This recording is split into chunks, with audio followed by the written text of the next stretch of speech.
آپ نے اب وہ نازک باب چھیڑا ہے جو سب سے تکلیف کا باعث ہے.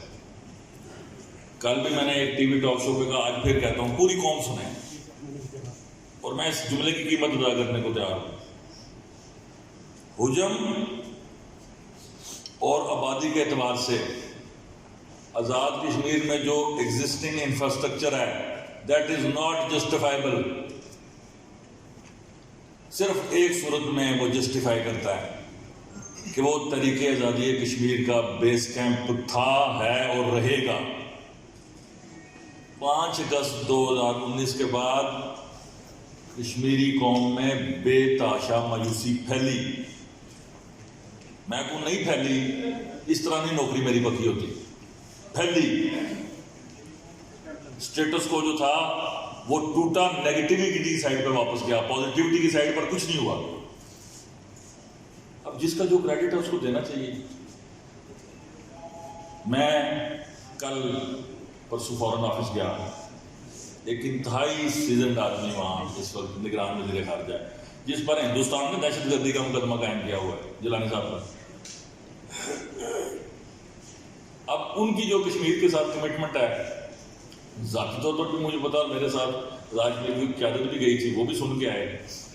پھر اس سے پہلے آپ کو یاد ہوگا کہ پاکستان کی عسکری قیادت نے, چیف آف آرمی اسٹاف نے ایک سٹیٹمنٹ دی تھی پی ایم اے میں.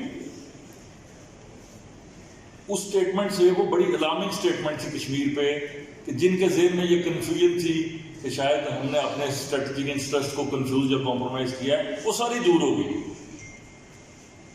پھر انہوں نے 14 اگست کو